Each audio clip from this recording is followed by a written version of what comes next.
sắp tới Bohitaston. Sign the contract or I'll destroy you. Sarah Wellington slammed her fist on the mahogany desk, her $10,000 suit perfectly pressed.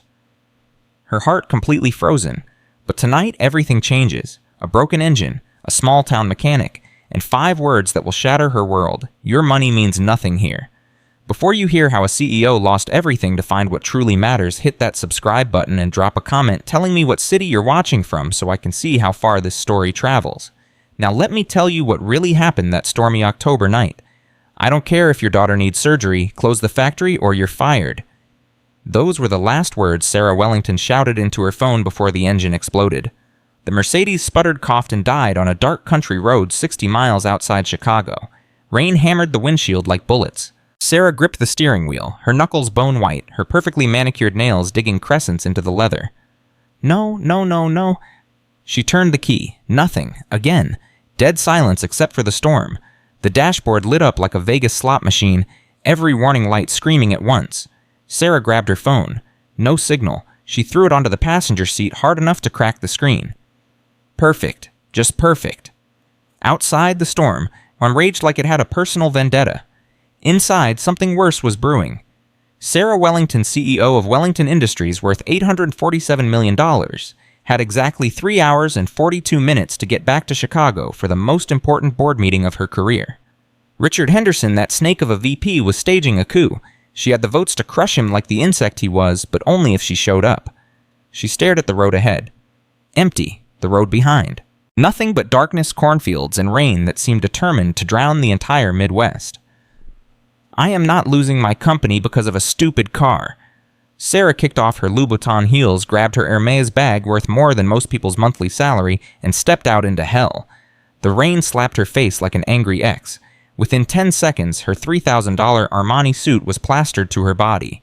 Her hair, which had taken her stylist an hour to perfect that morning, hung in wet ropes around her face. Mascara ran down her cheeks in black rivers.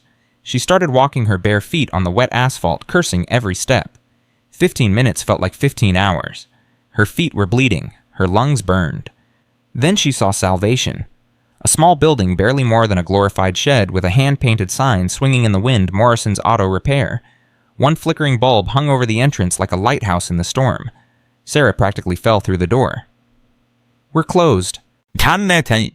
The voice came from under a pickup truck, deep, tired, completely unbothered by her dramatic entrance. I don't care if you're closed. My car broke down 2 miles up the road. I need it fixed. Tonight, right now. A man slid out on a creeper, wiping his hands on a rag that might have been blue in another lifetime. He was maybe 35, with dark hairs that needed a cut, tired brown eyes that had seen too much, and grease stains covering every inch of his clothes. He stood up slowly, taking in her dripping designer disaster, her furious expression, her entire aura of barely contained rage and desperation. You walked 2 miles in that storm. What does it look like? Looks like you made a bad decision. He tossed the rag onto a workbench covered in tools and parts. Let me get my coat. I'll drive you to Murphy's Motel. They've got rooms. I'll tow your car in first thing tomorrow morning. Sarah's eyes went wide. Tomorrow morning? Are you out of your mind? I said tonight. Now, I'll pay you triple your normal rate. Ma'am, it's 11:47 at night. That storm's getting worse by the minute. I've got to get home to my daughter. Quadruple? 5 times. Name your price. The man stopped, turned, looked at her with an expression she'd never seen before. Not greed, not interest, something else entirely. Pity.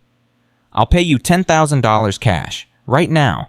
Fix my car and get me back on the road within 2 hours. The words hung in the air between them like a grenade with the pin pulled. No. Sarah felt the word like a physical blow. What did you just say to me? I said no, ma'am. I don't work for money like that. Everyone works for money like that. Everyone has a price. Not me, and definitely not at midnight in a lightning storm. He grabbed a jacket from a hook. Now I can give you a ride to Murphy's Motel, or you can stand there dripping on my floor all night. Your choice. Sarah's jaw clenched so tight she thought her teeth might shatter. This mechanic, this nobody in his grease-stained jeans and discount store boots had just turned down $10,000. $10,000? Who did that? What kind of insane person turned down money? But what choice did she have? She followed him out to a battered Ford F-150 that looked like it had survived at least 3 wars and a flood. They drove in silence. Heavy, thick silence that felt like wool in her lungs. Sarah fumed. Her mind raced. This was impossible. This couldn't be happening. She was Sarah Wellington. She didn't get told no.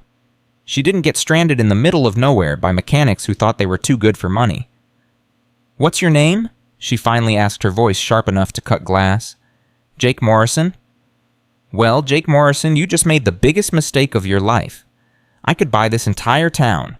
I could shut down your little shop with one phone call." Tsk. He glanced at her, then back at the road. Rain hammered the windshield. "If you say so, ma'am." "I'm Sarah Wellington. Wellington Industries. Ring any bells?" "Can't say it does." Her mouth fell open. Actually fell open. "We're the third largest manufacturing conglomerate in the Midwest. We employ over 40,000 people." "Good for you." "Good for me? Good for me." Her voice went up an octave. "Do you have any idea who you're talking to? A lady whose car broke down." The truck hit a pothole that felt like hitting a brick wall. Sarah bounced against the door, cursing words her mother would have fainted hearing. And who seems to think money and threats are the same as asking nice? "I don't ask nice. I don't have to ask nice." "Well, out here you do." Jake pulled into a small parking lot. The motel sign said Murphy's in neon letters that flickered like they had arrhythmia. "Here you go?" Sarah didn't move. She turned in her seat, her eyes blazing. "I need to be back in Chicago by 6 a.m. That's 6 hours and 8 minutes from now. My entire career depends on it. My entire life depends on it.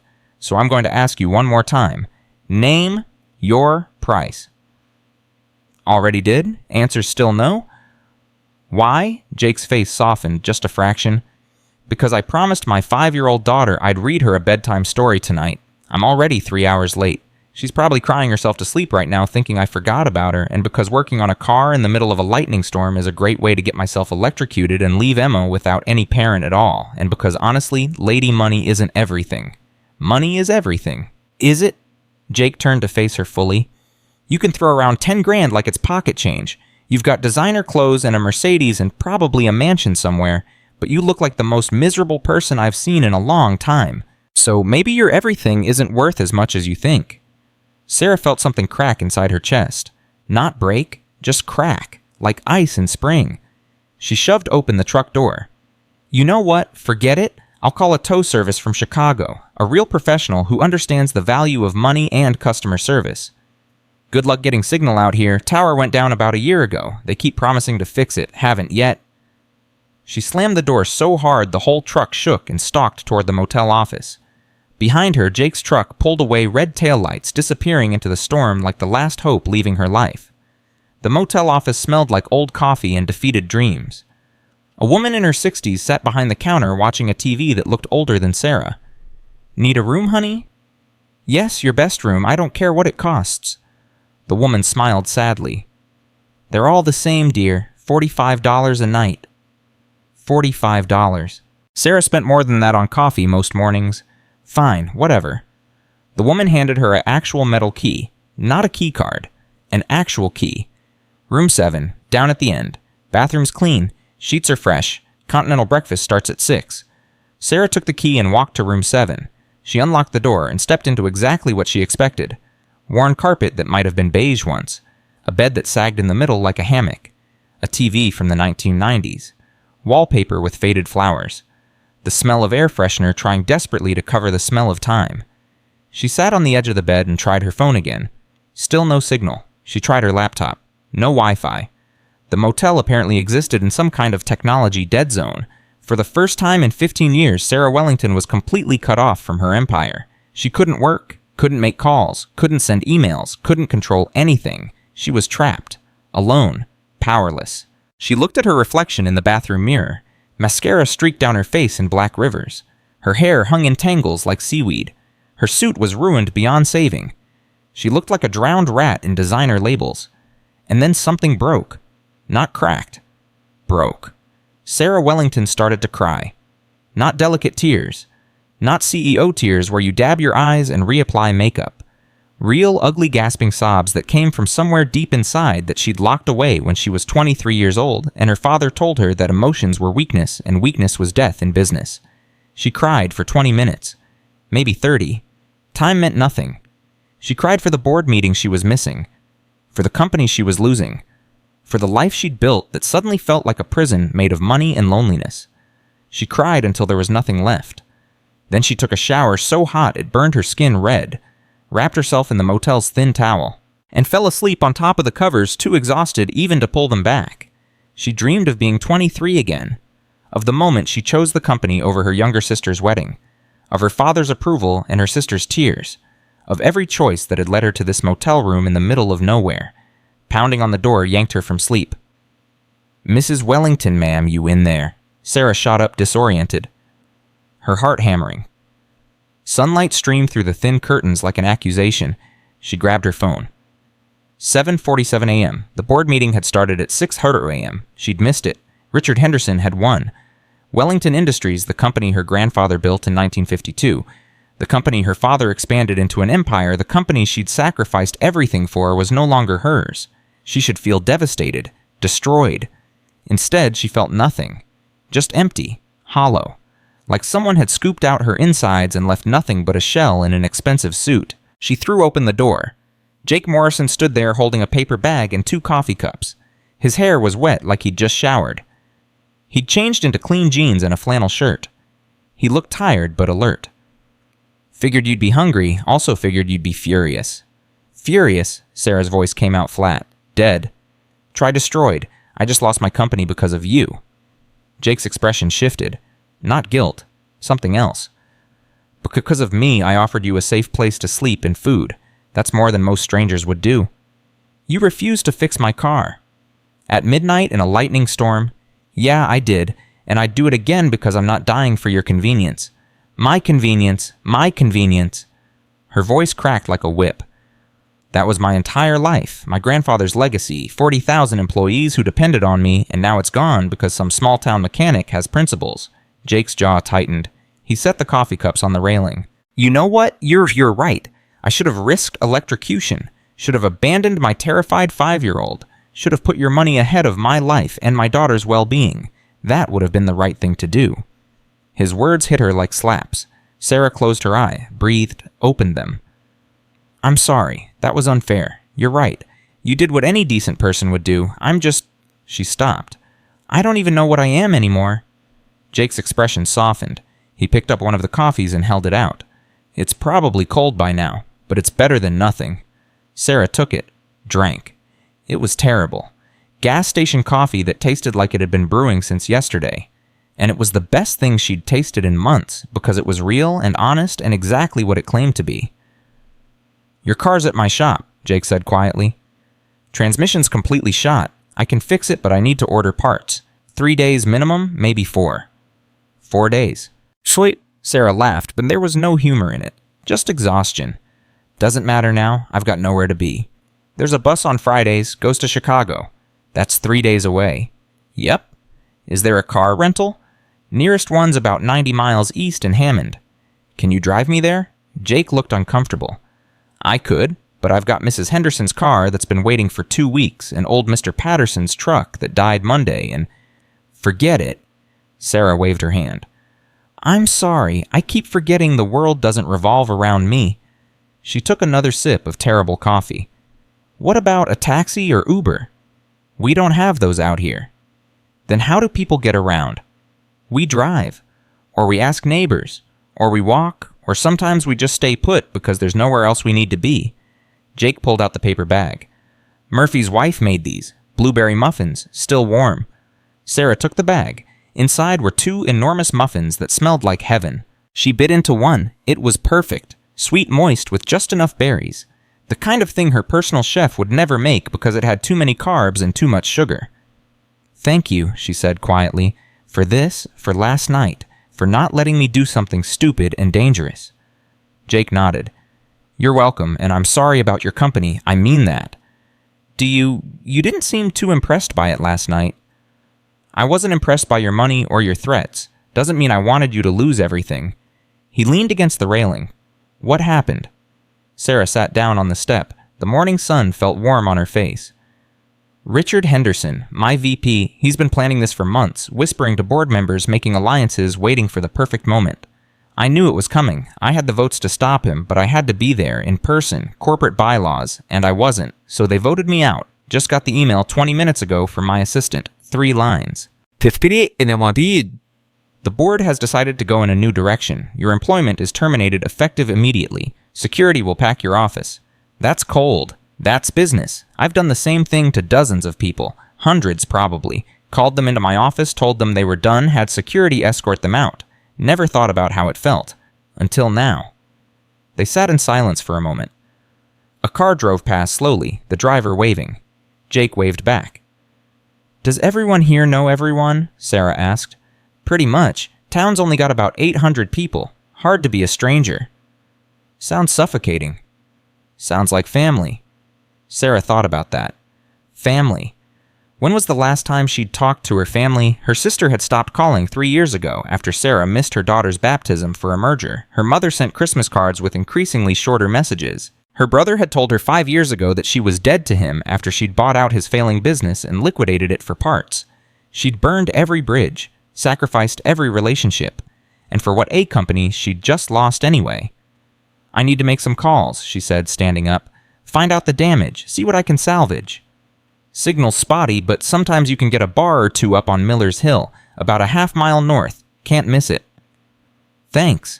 Sarah walked back into her room, changed into her slightly less ruined clothes from yesterday, and headed north. She found Miller's Hill easily. It wasn't much of a hill, more like a gentle slope, but from the top she could see the whole town spread out below. Small houses with neat yards, a main street with mom and pop shops, a church with a white steeple, a park with swings and slides. It looked like a postcard from 1950. Her phone buzzed. 1 bar of signal. She called her assistant Rebecca, who answered on the first ring. Sarah, oh my God, where have you been? I've been trying to reach you all night. Car broke down. I'm stuck in the middle of nowhere. Tell me everything. Rebecca's voice dropped. It's bad. Henderson called an emergency board meeting when you didn't show. He had affidavits from 3 executives claiming you've been erratic, unstable, making dangerous decisions. Complete lies, but the board ate it up. They voted you out 16-4. Henderson's the new CEO as of 7 a.m. this morning. What about my shares? They're forcing a buyout. Fair market value. You'll get about $400 million. But Sarah, that's not the worst part. Sarah's stomach dropped. What's the worst part? Henderson's already announced plant closures, starting with the Millbrook facility. Millbrook, that's this town's only major employer. I know, 300 jobs gone by the end of the month. He's moving production overseas. Sarah, he's gutting everything your grandfather built. Sarah closed her eyes. 300 families. 300 mortgages, car payments, grocery bills, college funds. Gone. Because she hadn't been there to stop him. Is there anything I can do? Rebecca hesitated. Legally? No. You signed away your rights when you took the CEO position. It was in the contract. If the board votes you out, you're out completely. No appeals, no second chances. I signed that deal 10 years ago. I thought I was untouchable. We all did. Rebecca's voice cracked. I'm so sorry, Sarah. Henderson's already cleaning house. I'm being let go too. Most of your team. Anyone loyal to you is out by Friday. Sarah felt numb. I'm sorry, Rebecca. You deserved better. So did you. For what it's worth, you were a great boss. Tough but fair. Henderson's just cruel. They talked for a few more minutes. Rebecca gave her the contact information for lawyers, for accountants, for all the people she'd need to navigate this disaster. Then the signal cut out and Sarah was alone on the hill with nothing but the wind and the view of a town she'd just destroyed without even knowing it existed. She walked back to town slowly, her mind spinning. She should feel something. Anger. Rage. The desire for revenge. But she just felt tired. So incredibly tired. Morrison's auto repair sat at the far end of Main Street. Sarah found herself walking toward it like a magnet. Through the open bay door, she could see Jake under her Mercedes, his legs sticking out the sound of tools clanging. You were right, she said. He rolled out, looking up at her with surprise. Sat up slowly, wiping his hands. About what? Everything. I am miserable. Even with all the money. Especially with all the money. She sat down on an overturned bucket, her expensive pants in the dirt and grease. I just found out that the new CEO is closing a factory here in Millbrook. 300 jobs. Gone. And it's my fault because I wasn't there to stop it. Jake's face went pale. The Wellington plant. You know it. Everyone knows it. It's the only reason this town still exists. My best friend works there. My daughter's teacher. Half the people I grew up with. He stood up, his expression hard. You own Wellington Industries, the company that's been bleeding this place dry for 5 years. Sarah felt her face flush. Owned? Past tense. And what do you mean bleeding dry? You really don't know. Jake's voice was incredulous. Your company bought the plant 7 years ago, promised to invest to modernize to create jobs. Instead, you've been slowly cutting benefits, freezing wages, reducing safety standards. People have been terrified that it would close. And now it is. I didn't know. I swear I didn't know. I have had 47 facilities. I couldn't know the details of every one. Couldn't or wouldn't. Jake turned away, then back. You know what the worst part is? Yes, you said last night you could buy this whole town with one phone call. Turns out you already own it, and now you're destroying it? I'm not Henderson as I got voted out. I lost everything too. You lost a job. These people are losing their livelihoods, their homes, their futures. It's not the same thing.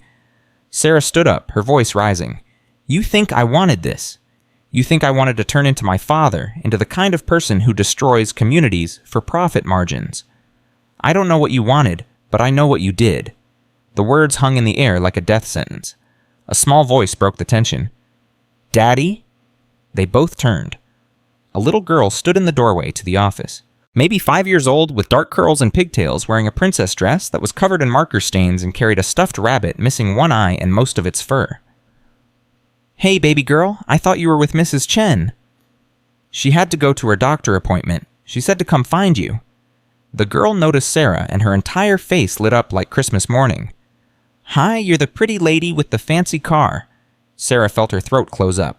When was the last time someone called her pretty without wanting something, without it being a manipulation or a prelude to asking for a favor?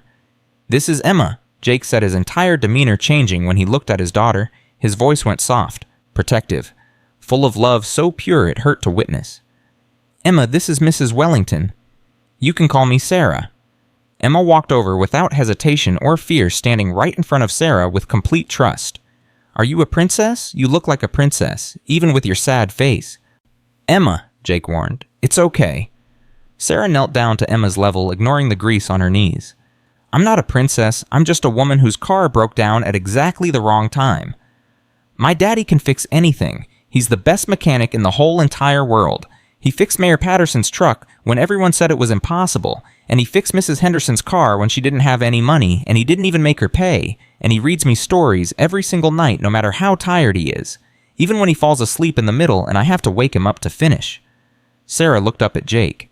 He was blushing, looking uncomfortable with the praise rubbing the back of his neck like he wanted to disappear. Sounds like a pretty amazing dad. He is the best daddy ever. Do you have a daddy? The question was so innocent, so pure, and it cut through Sarah like a knife. I did. He died 5 years ago. Emma's eyes went wide and sad. Oh, I'm sorry. That makes me very sad for you. My mommy died too, when I was a tiny baby. I don't remember her very much, except Daddy shows me pictures and tells me stories about how beautiful she was and how much she loved me, even though she only got to hold me for 2 days before the cancer took her away. Jake moved forward quickly. Emma, sweetheart, why don't you go back to the office? I'll make you lunch in just a few minutes. Okay, Daddy, can I have peanut butter and honey? You can have whatever you want, baby girl. Yay. Emma turned to Sarah. It was very nice to meet you, Princess Sarah. I hope your heart feels better soon. She skipped away, her rabbit dragging on the ground. Kakardros ran behind her, humming a song about sunshine. Sarah stood up slowly. Her eyes were burning. Her chest felt like someone was sitting on it. She's beautiful, she whispered. She's everything. Jake's voice was thick with emotion. Lost her mom, Lisa, 3 years ago. Ovarian cancer, stage 4. By the time they found it, there was nothing they could do. Lisa lived just long enough to hold Emma, to tell her she loved her, to make me promise I'd raise her to be kind and strong and better than this broken world. It's been just the two of us ever since. I'm so sorry. Me too, every single day. He looked at the Mercedes. Look, I was harsh just now. You seemed like just another rich person last night who thinks money can solve everything. And maybe you were, but I shouldn't have judged without knowing your story. We've all got them.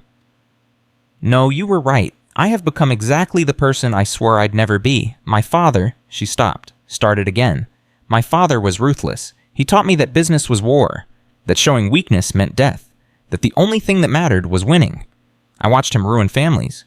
close factories, throw thousands out of work, all for profit margins and quarterly reports. And I told myself I'd be different, that I'd be better. But somewhere along the way, I became him. Maybe worse, because at least he believed in what he was doing. I just went numb. Jake nodded slowly. It's not too late to change, to be different. Sarah laughed, but there was no humor in it, just exhaustion. Isn't it? I'm 42 years old, no company, no family worth speaking of. My sister hasn't talked to me in 3 years. My brother told me I was dead to him.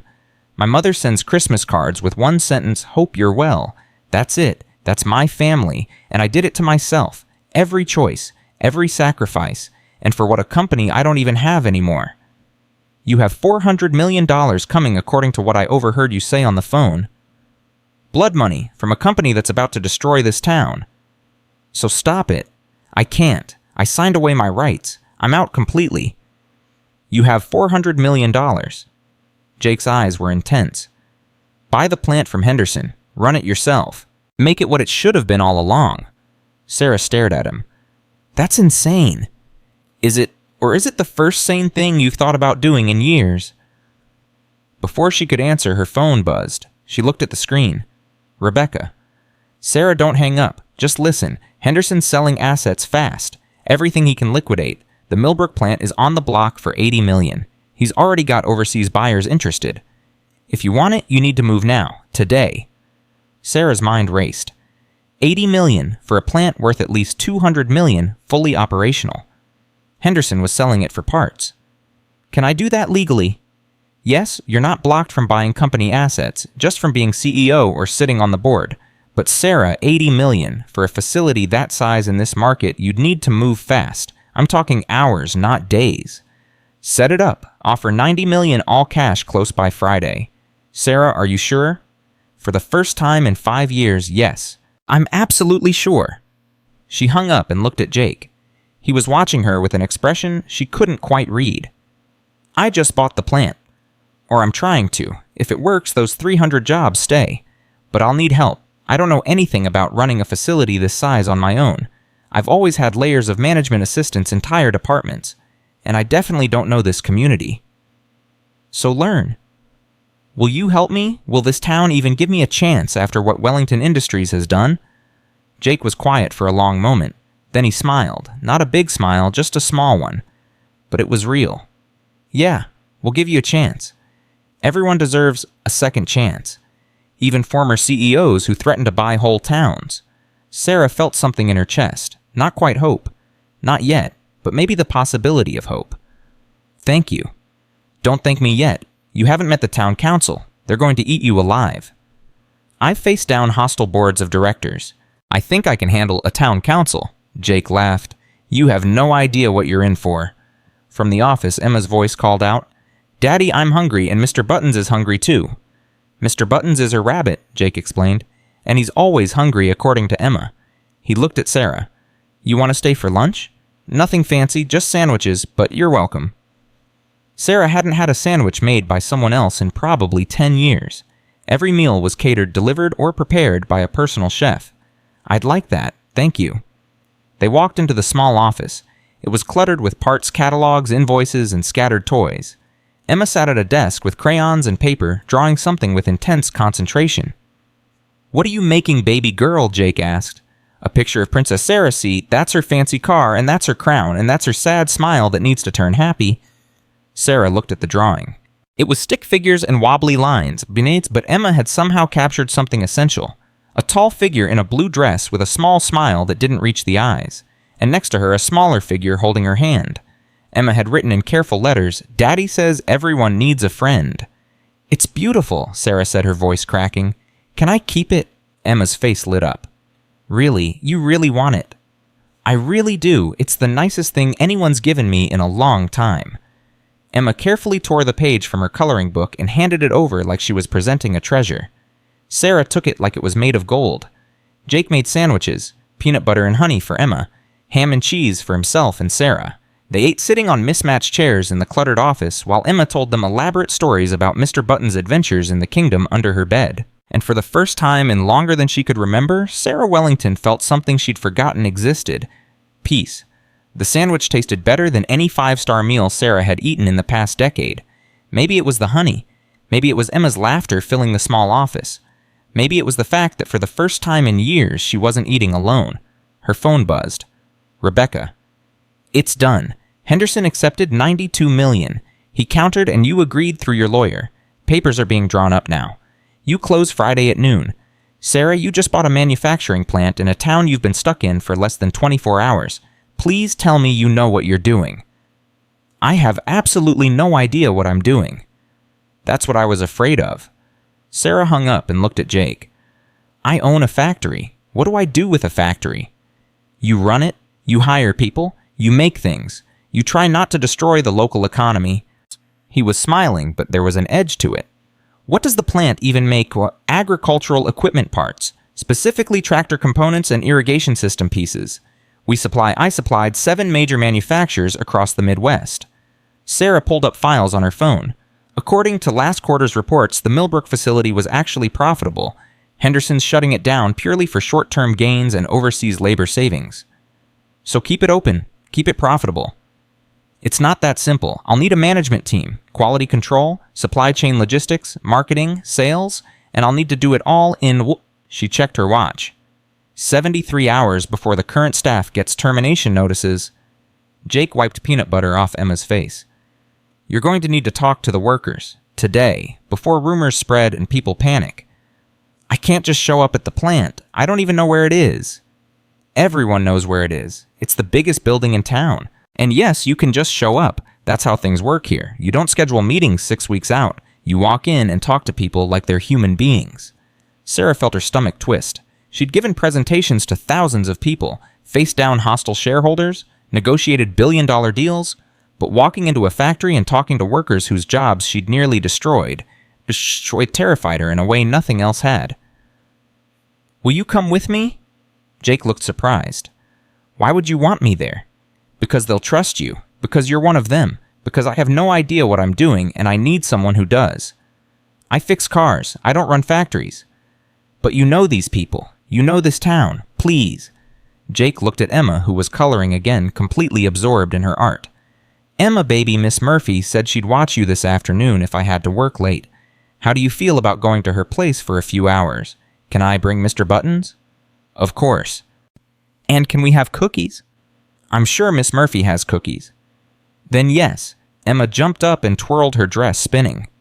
I love Miss Murphy. She tells the best stories about when Grandpa was little.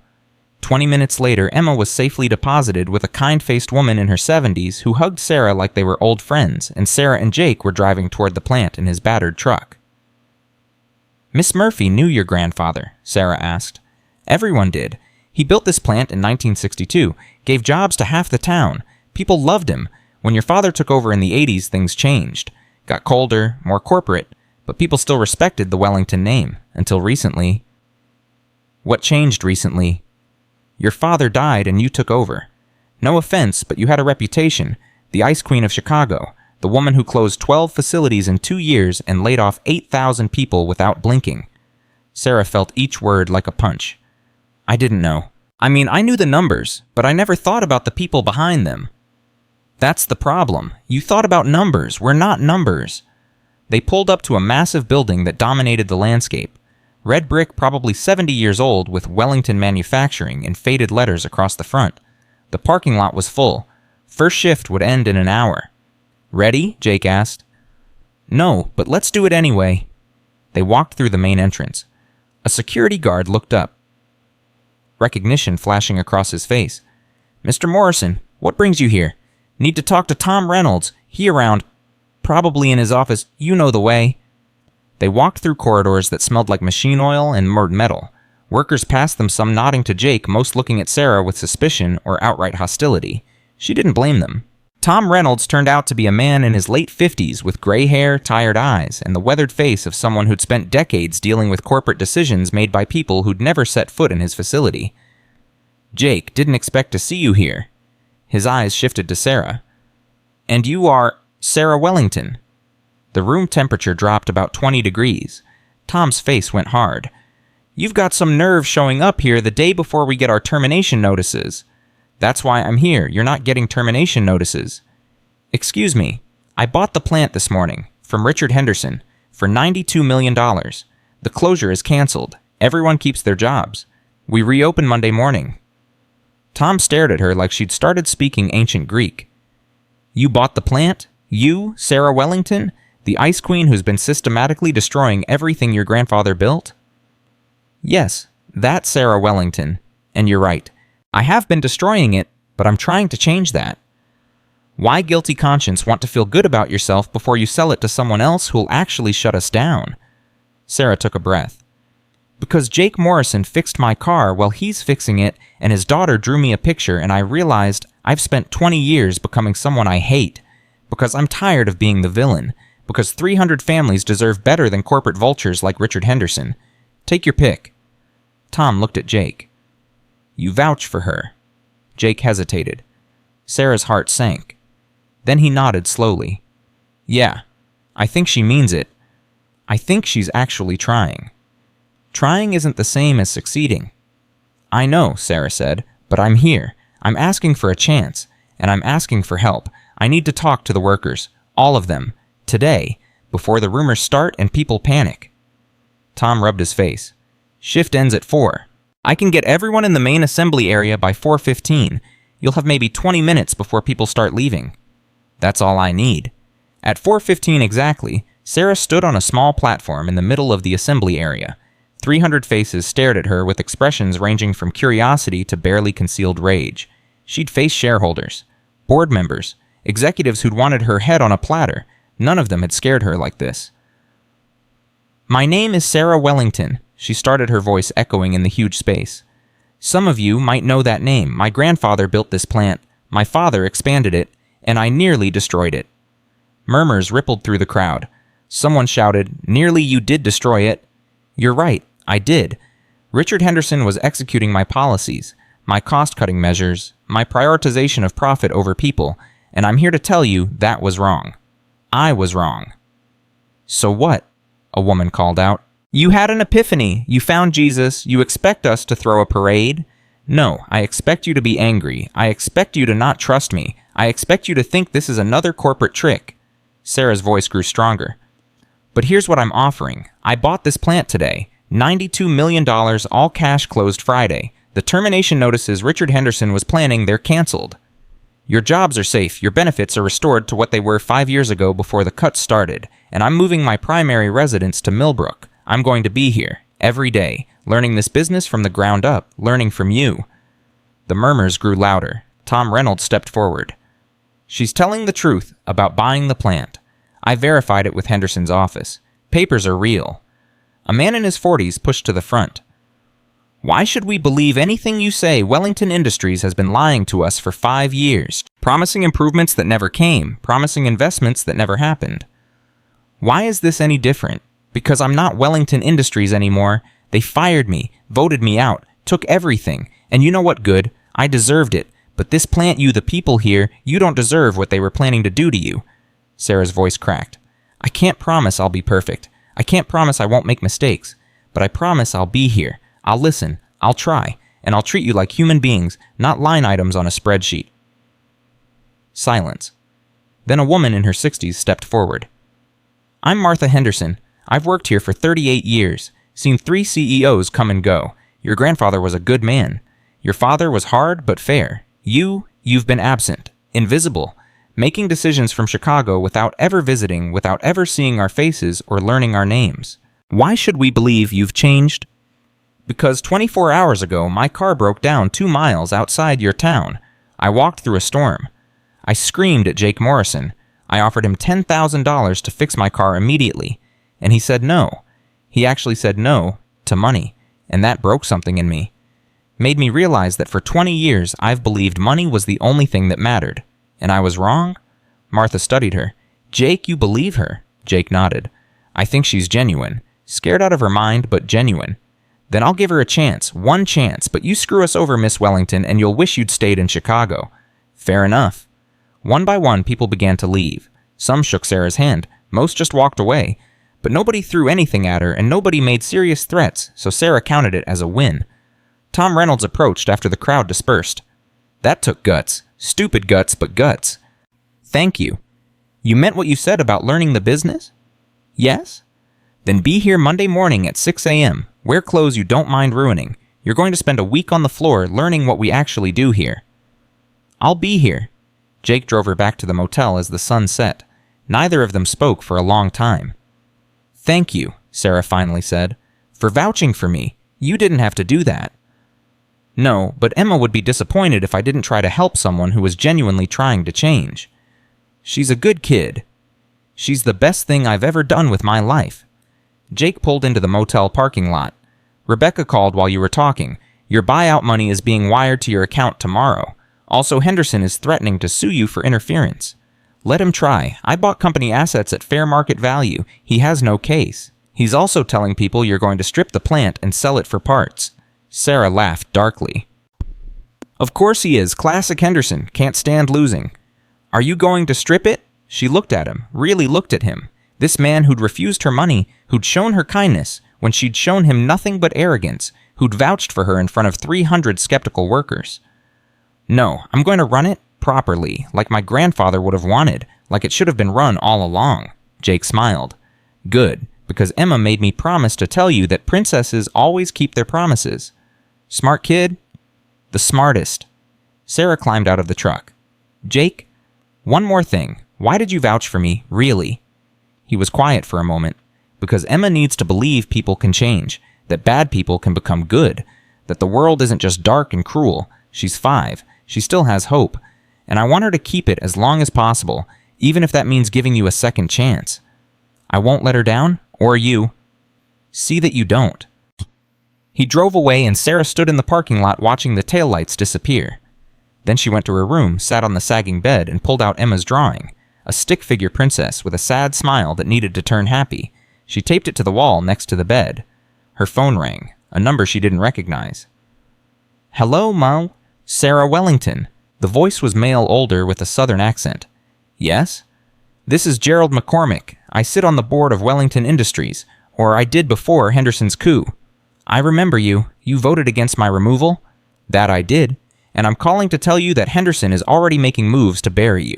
He's spreading rumors that you're mentally unstable, that you had a breakdown, that buying that plant was evidence of psychological collapse. Of course he is.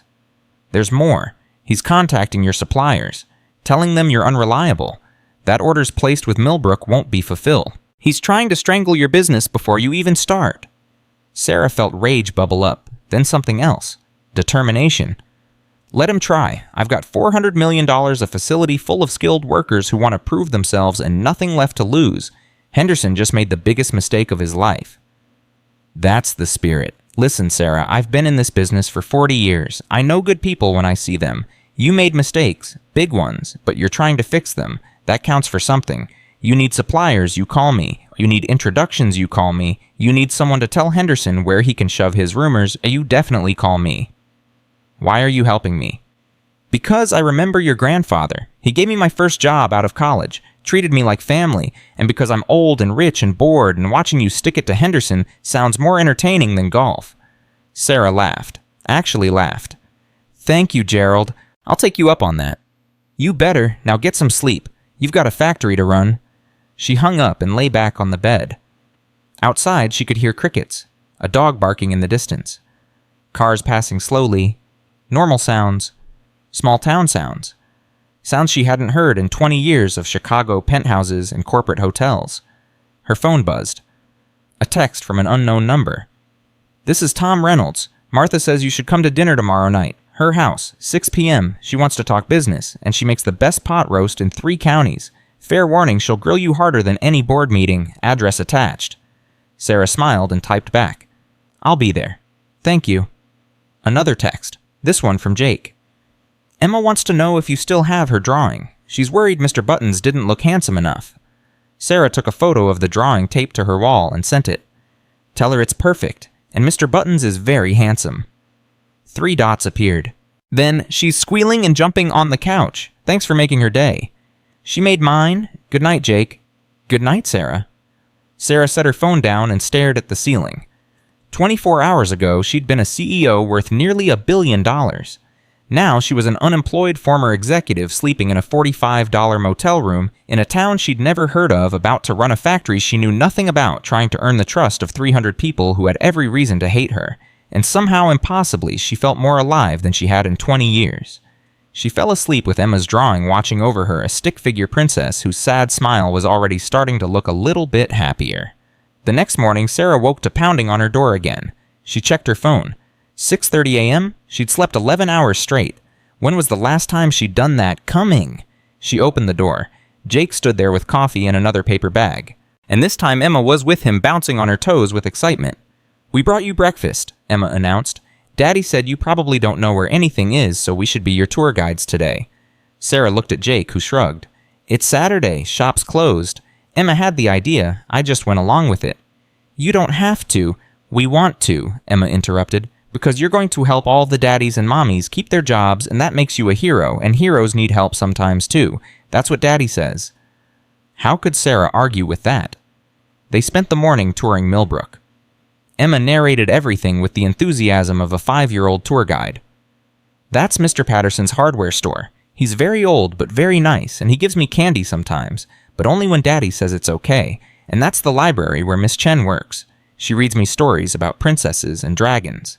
And that's the diner where they make the best pancakes, except not as good as Daddy's pancakes, but don't tell them I said that." Jake added practical information. Population 817 as of last census. Most families have lived here for generations. Economy's been almost entirely dependent on the plant since the 60s. When your company started cutting jobs 5 years ago, we lost about 100 families. People moved away looking for work. School nearly closed. Church lost a third of its congregation. Town's been dying slowly. "But now it won't," Emma declared, "because Princess Sarah bought it. I bought the plant, sweetheart, not the town." "But you saved it. That's the same thing." They ate lunch at the diner. A woman in her 40s named Diane served them with obvious suspicion. "You're the Wellington woman." "Yes?" "Tom Reynolds says you bought the plant. That true?" "It is." Diane studied her.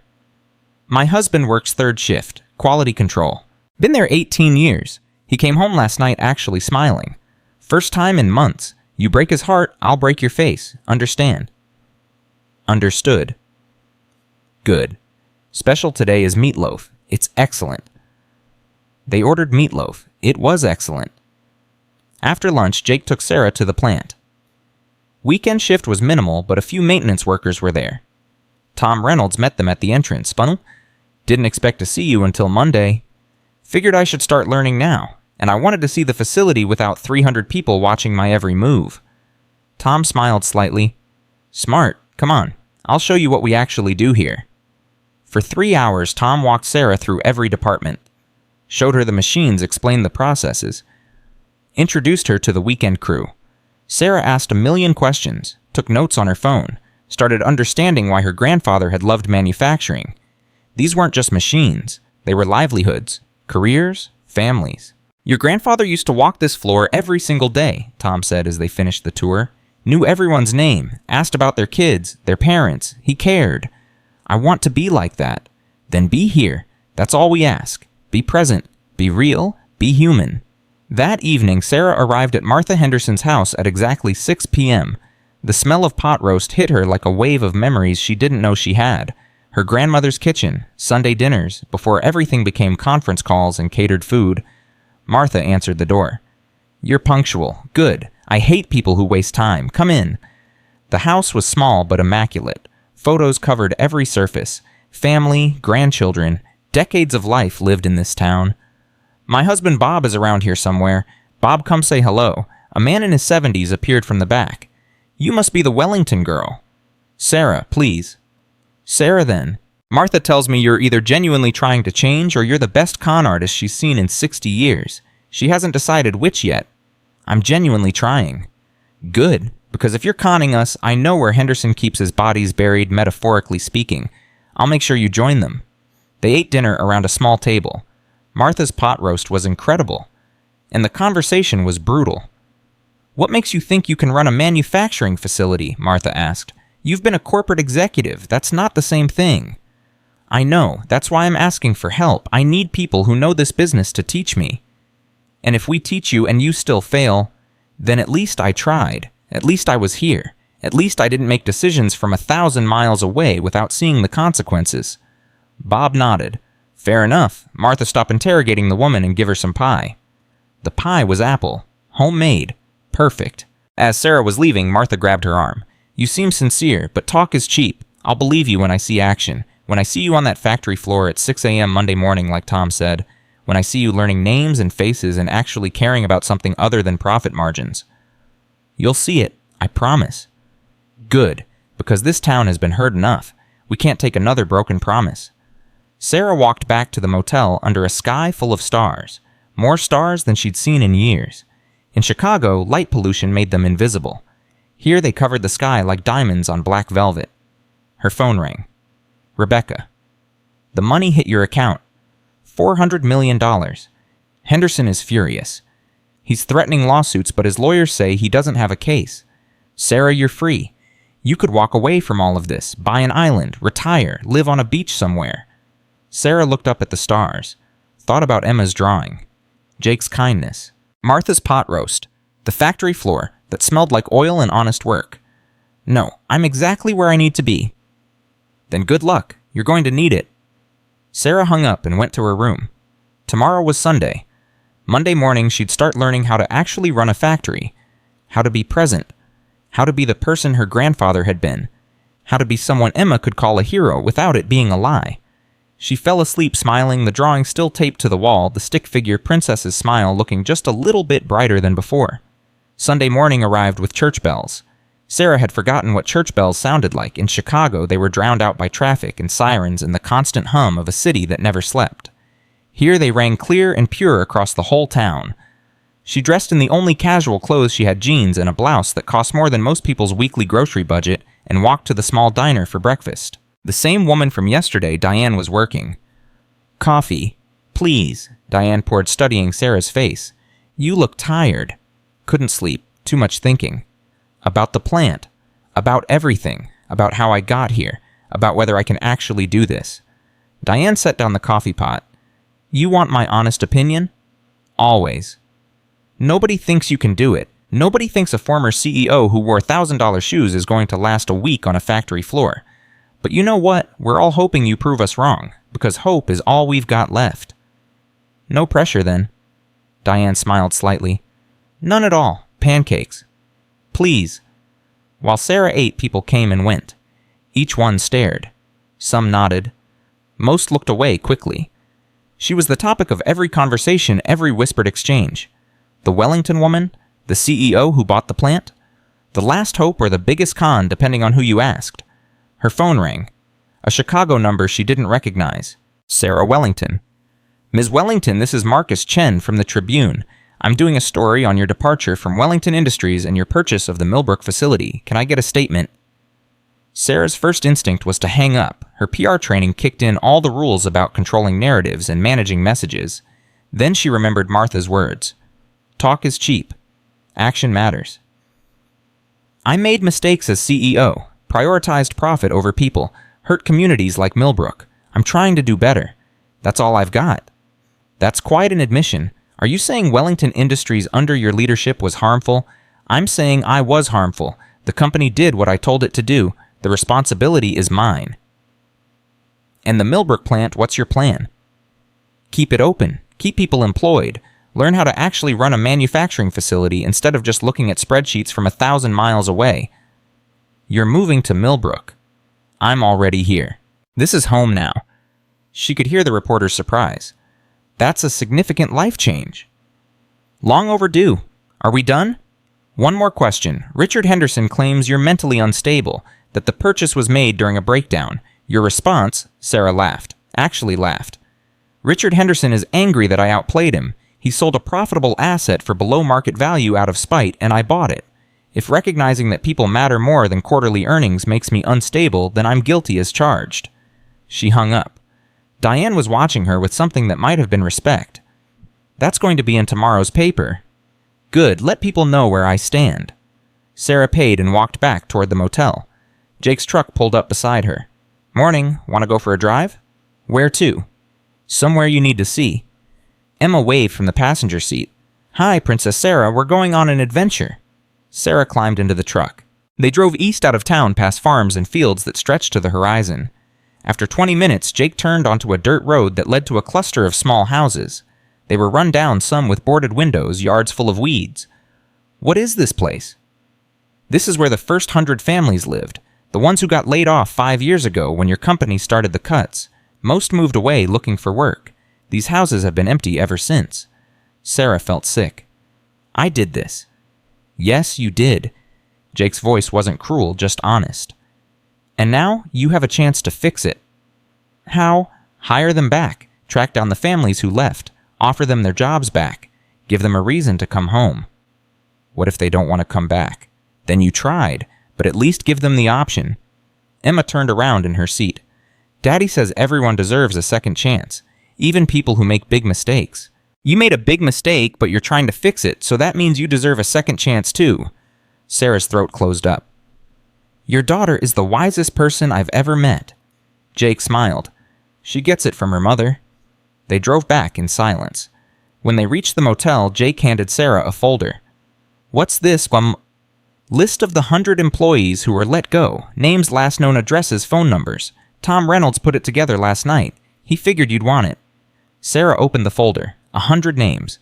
100 families. 100 second chances. Thank you. Don't thank me yet. Thank me when you bring them home. That afternoon, Sarah sat in her motel room making phone calls. The first number rang 4 times before a man answered. Hello, is this Michael Torres? Who's asking? My name is Sarah Wellington. I own... The line went dead. He'd hung up on her. She tried again. This time, a woman answered. Mrs. Torres, my name is Sarah Wellington. I'm calling about your husband's former position at Trikimu. We don't want anything from Wellington Industries. You people destroyed our lives. My husband had a heart attack from the stress of losing his job. We lost our house. Our kids had to change schools. And now you're calling 5 years later. Go to hell. Click.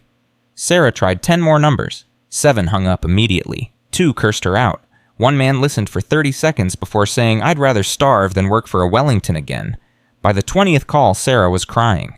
Not delicate tears. Ugly gasping sobs that came from realizing exactly how much damage she'd caused. These weren't numbers on a spreadsheet. They were people whose lives she'd shattered with decisions made over lunch in a Chicago boardroom. A knock on the door. She wiped her eyes. Come in. Jake entered, took one look at her face, and sat down on the bed beside her. How many calls? 23, 0 success. Most hung up. The rest told me to go to hell. And they're right. I deserve it. Yeah, you do, but that doesn't mean you stop trying. What's the point? They hate me. They should hate me. Jake picked up the folder, flipped through it. You're calling them cold. Of course they're hanging up. These people need to see you're serious. See that you've changed. A phone call doesn't do that. What do I do then? You go see them, face to face. You drive to wherever they are, and you look them in the eye, and you apologize. And then you offer them their jobs back with a raise and full benefits and whatever else it takes to make it right. That could take months. There are 100 people on this list. So you got somewhere better to be. Sarah looked at him. At this mechanic who'd refused her money and showed her kindness and believed in second chances even when she didn't deserve one. No, I don't. Then start with the closest ones. Work your way out. And Sarah, bring proof. Bring the buyout papers. Bring your commitment in writing. Make it real. Will you come with me? Jake hesitated. I've got the shop to run. Emma to take care of. Please, I need someone who knows these people, who they'll trust. I can't do this alone. You're going to have to learn to do things alone eventually. I know, but not yet, not for this. Jake sighed. Emma's got school tomorrow. I can do mornings and late afternoons, but that's it. That's more than enough. Thank you. Monday morning, Sarah showed up at the plant at 5:45 a.m. wearing jeans, steel-toed boots she'd bought at Patterson's hardware store, and a work shirt. Her hair was pulled back, no makeup, no jewelry, just her. Tom Reynolds did a double take. You actually came. I promised I would. Yeah, but people promise a lot of things. He handed her a hard hat and safety glasses. Put these on. You're assigned to second shift assembly today. Martha Henderson's team. She requested you specifically. Of course she did. The factory floor was massive. Machines roared. Metal clanged. The smell of oil and welding filled her nose. It was loud and hot and completely overwhelming. Martha appeared already in her work gear. Morning, ready to work. As ready as I'll ever be. Good. You're on component assembly. See these parts. You're going to learn to put them together, correctly, at speed, without screwing up. Think you can handle it? I'll try. Trying isn't good enough. Either you do it right or people get hurt. Either you keep up or the whole line slows down. Either you learn or you're useless. Understand? Yes, ma'am. Martha smiled. Good. Let's see what you're made of. For 8 hours, Sarah assembled parts. Her hands cramped. Her back screamed. She made mistakes and had to redo work. Martha corrected her, constantly never mean, but never gentle either.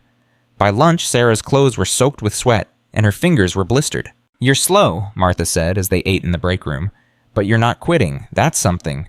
I'm not a quitter. We'll see. Day's only half over. The afternoon was worse. Sarah's muscles burned, her vision blurred from exhaustion, but she kept going, kept assembling parts, kept trying to match the pace of workers who'd been doing this for decades. At 4 p.m. the shift ended. Sarah's hands were shaking. Martha looked her over critically. You did okay, for a first-timer. Come back tomorrow. We'll see if you've got what it takes. Sarah nodded, too exhausted to speak.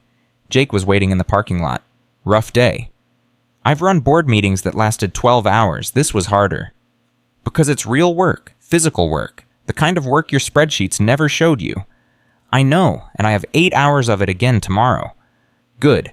You need to understand what these people do every day, what they sacrifice, what it takes.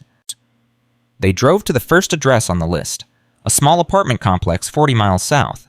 Michael Torres answered the door, his face going hard when he saw Sarah.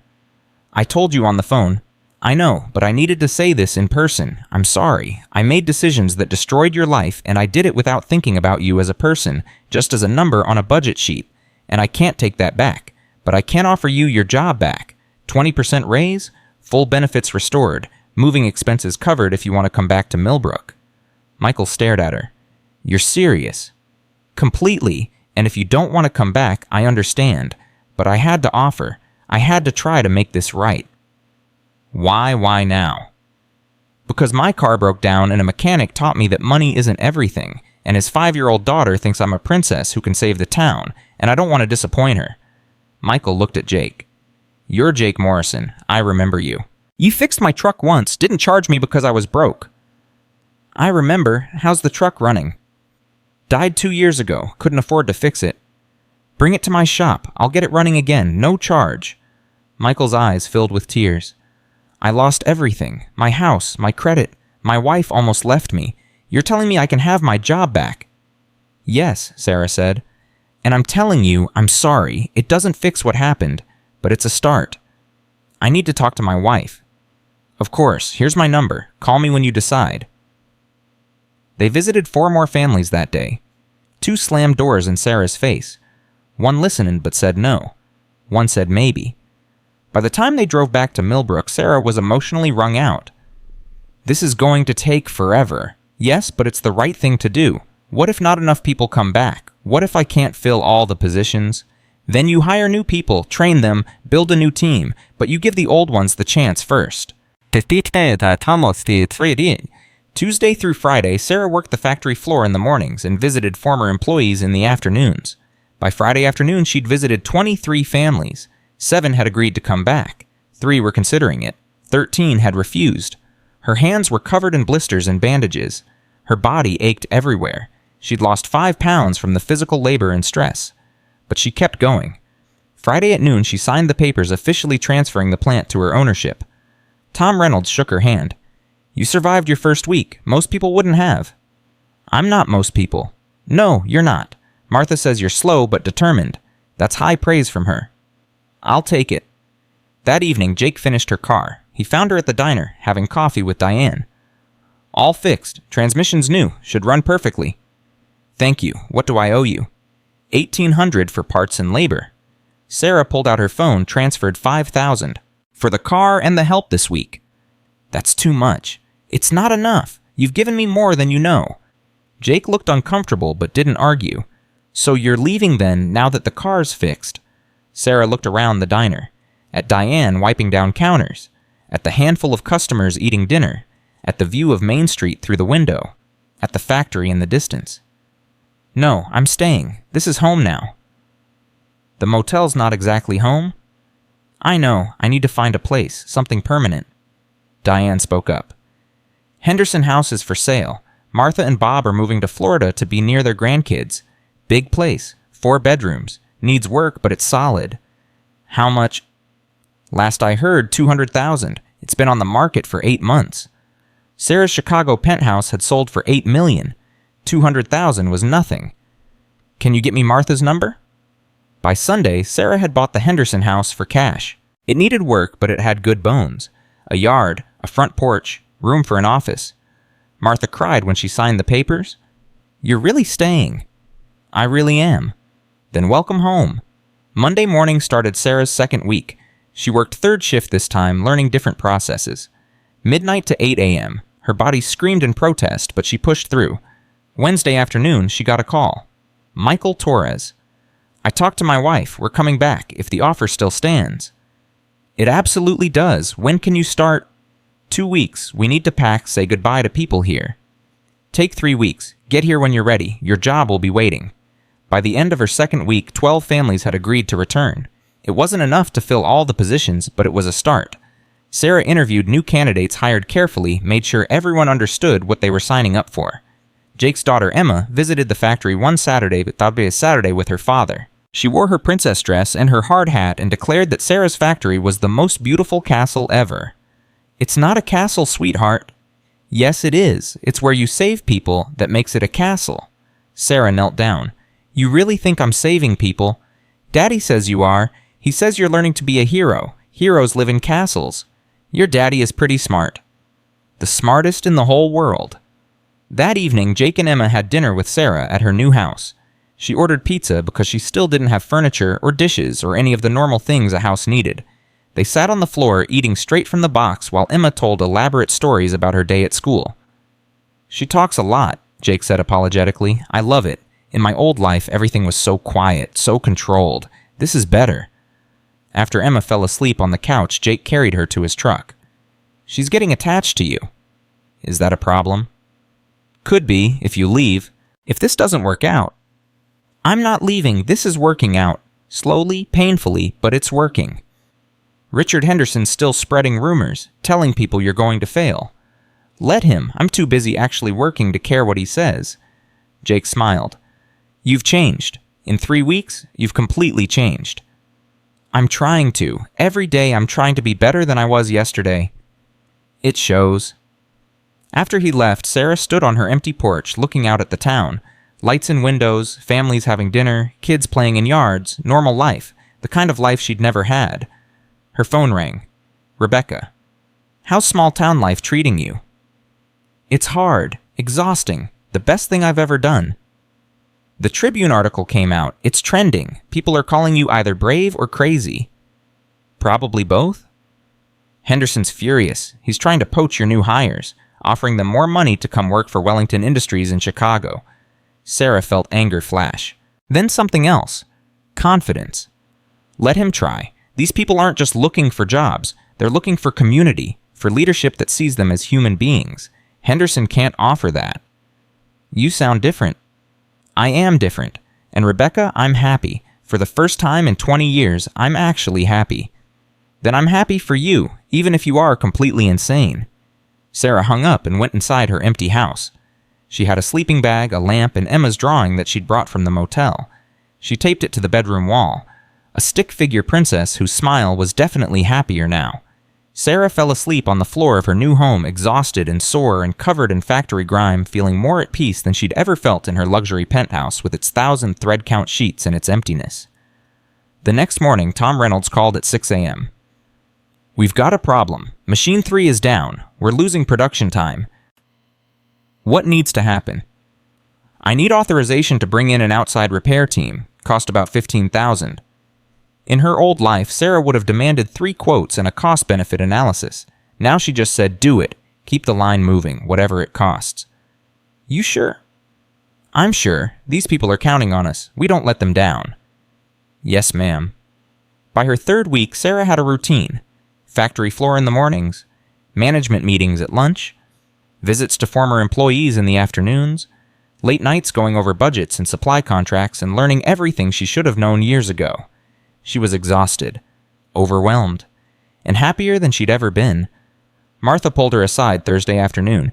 "You're doing good, real good. The workers are starting to trust you." "Really? Would I lie to you?" "Probably not." "Damn right. Now go home, get some sleep. You look like death warmed over." "I'll sleep when everything's stable." "It'll never be completely stable. That's life. That's business. You do your best and you deal with whatever comes. Now go home before I have Jake drag you out of here." Sarah went home, ordered Chinese food, fell asleep on her new couch that had been delivered that morning. She woke to knocking. Emma's face pressed against the window, her breath fogging the glass. Sarah opened the door. "Hey, sweetheart, what are you doing here?" "Daddy's truck broke. We were driving home and it made a bad noise, and now we're stuck and Daddy says we have to walk, but it's really far and I'm really tired." Jake appeared behind her, looking frustrated. "I'm sorry. My phone's dead and we're a mile from your house. Can I use your phone to call someone? Or you could just stay here tonight. I've got spare bedrooms. Well, empty bedrooms, but I can set up sleeping bags." "We couldn't. Please, it's late. Emma's exhausted. You can get the truck tomorrow." Jake hesitated, then nodded. "Thank you." They ended up all sleeping in the living room. Sarah had sleeping bags for camping trips she'd never taken. Emma insisted they tell stories. Jake told one about a brave princess who saved a kingdom. Emma fell asleep halfway through. "She really sees you as a princess," Jake whispered. "I'm just a woman trying to do better." "That's what princesses do. They try to do better. They save people." "Is that what I'm doing, saving people?" "You're trying. That's more than most would do." They sat in comfortable silence. Then Jake said, "Lisa, my wife, she would have liked you. She believed everyone deserved second chances, too." "Tell me about her." For an hour, Jake talked about his wife. Her laugh, her kindness, her battle with cancer, her final words. And Sarah listened. Really listened the way she'd never listened to anyone in her old life. When he finished, his eyes were wet. "Sorry, I don't usually talk about her this much." "Don't apologize. She sounds amazing." She was. And she'd be proud of Emma, of how strong she is, how kind. "She'd be proud of you, too." Jake smiled sadly. "I hope so." They fell asleep there, Sarah on the couch, Jake on the floor next to Emma, like a family that wasn't quite a family, but might be heading that direction. Something was changing between them. Something neither of them had planned or expected. Something that terrified Sarah more than any board meeting ever had, because losing her company had hurt. But losing them, would destroy her. Sarah woke to the smell of coffee and something burning. She shot up from the couch, disoriented. Sunlight streamed through the windows. Jake stood in her kitchen, looking embarrassed, while Emma giggled uncontrollably. "Daddy burned the toast." "I didn't burn it. I made it extra crispy." Sarah walked over, looked at the blackened bread. "That's definitely burned." "I was trying to make you breakfast, to say thank you for letting us stay. I'm not great with toasters that aren't mine." "It's the thought that counts." Sarah grabbed her phone. "How about I order real breakfast?" "There's a bakery that delivers." "You don't have to do that." "I want to. Consider it payment for the entertainment of watching you fight with my toaster." They ate bagels and cream cheese on her porch steps while Emma drew pictures in her notebook. Jake's phone, now charged, kept buzzing. "Sorry, customers, I need to get to the shop." "What about your truck?" "I'll walk back, get it towed, fix it this afternoon." "Or I could drive you, and Emma, save you the walk." Jake hesitated. "You've done enough already." "Jake, let me help, please." Something shifted in his expression. Acceptance, maybe, or trust. "Okay, thank you." They drove to his shop, Emma chattering the entire way about her upcoming birthday party next month. "I want a princess theme with a real castle and dragons, and maybe a unicorn if we can find one." "That sounds amazing," Sarah said. "When is it, Baum? November 15th, I'll be 6. That's so old." Jake smiled. "Ancient." "Will you come to my party, Princess Sarah? Please, please, please." Sarah's throat tightened. "If your dad says it's okay." Jake met her eyes in the rearview mirror. "Of course it's okay." "Then yes, I'd love to come." Emma squealed and bounced in her seat. "This is the best day ever." At the shop, Jake climbed out. "Thanks for the ride and the place to sleep and breakfast." "Any time, really." He leaned in the window. "You're becoming a good friend, Sarah Wellington, to both of us." "You're good friends too, the best I've had in years." After they left, Sarah sat in her car for a moment. Friend? Such a simple word, but it meant everything. In Chicago, she'd had associates, contacts, people who wanted something from her, but friends? Real friends who cared about her as a person. She couldn't remember the last time she'd had that. Her phone rang. Tom Reynolds. We've got a situation. Henderson's here, at the plant, with lawyers. Sarah's blood went cold. I'm on my way. She drove 90 miles an hour back to the factory. Richard Henderson stood in the parking lot with 3 men in expensive suits. He smiled when he saw her, that predatory smile she knew too well. Sarah, looking very blue-collar these days. What do you want, Richard? Just checking on my former asset, making sure you're not running it into the ground. Your former asset is none of your business anymore. Actually, it is. There's a clause in the sale contract. If the facility fails to meet production quotas for 3 consecutive months, ownership reverts to Wellington Industries. That means me. Sarah's stomach dropped. I don't remember that clause. One of the lawyers stepped forward. Page 47, subsection C. Your lawyer should have caught it. I didn't have a lawyer. I bought it directly. Henderson's smile widened. How careless of you. Well, according to our records, you're already behind on production for September. October's looking rough, too. One more bad month, and this place is mine again. And this time I'll actually shut it down. Permanently. You can't do this. These people will do what they always do. Find other jobs, move away, stop being my problem. He turned to leave, then stopped. Oh, and Sarah, that house you bought used to be my aunt and uncle's place. They sold it to you for $200,000. It's worth maybe $90,000. You overpaid. Again, you always were terrible at business. He left his lawyers following like vultures. Tom approached his face grim. Is what he said true? I don't know. I need to see the contract. Sarah's hands were shaking. Get everyone to the break room. All shifts. I need to talk to them. Now. 30 minutes later, 300 workers crowded into the break room and spilled into the hallway. Sarah stood on a chair so everyone could see her. Richard Henderson was here. He's trying to take the plant back. There's a clause in the sale contract about production quotas. If we don't meet them for 3 months, he gets the facility back and he'll shut it down for good. Angry murmurs rippled through the crowd. Are we behind on production? Someone shouted. September was rough because of the transition. October's better, but not great. We need November to be perfect. Absolutely perfect. Which means I need to ask you for something I have no right to ask. What? I need everyone to step up. Extra shifts if you can. Overtime, weekends, whatever it takes to hit those quotas. I can pay time and a half. I can provide meals for people working late, but I can't force anyone. This has to be voluntary. Martha Henderson stood up. And if we do this, if we kill ourselves as to meet these quotas, what happens when Henderson finds another way to steal this place? Then I fight him again and again, as many times as it takes, because this plant isn't just mine. It's yours. It's this town's, and I'm not letting him take it. Big words from someone who's been here a month, a man in the back called out. You're right. I've been here a month. I've worked your jobs. I've learned your names. I've visited 23 families and begged them to come back. I've eaten Martha's criticism and Tom's doubt and your suspicion, and I'm still here, still trying, still fighting. So yes, it's only been a month, but it's been the most important month of my life. Silence. Then Martha spoke again. I'll do overtime every night this week. Me too, Tom said. One by one, hands went up. Not everyone, but enough. More than enough. Thank you, Sarah whispered. I won't let you down. After the meeting, Sarah locked herself in the office and read the entire contract. Henderson was right. The clause was there, buried in legal language designed to be overlooked.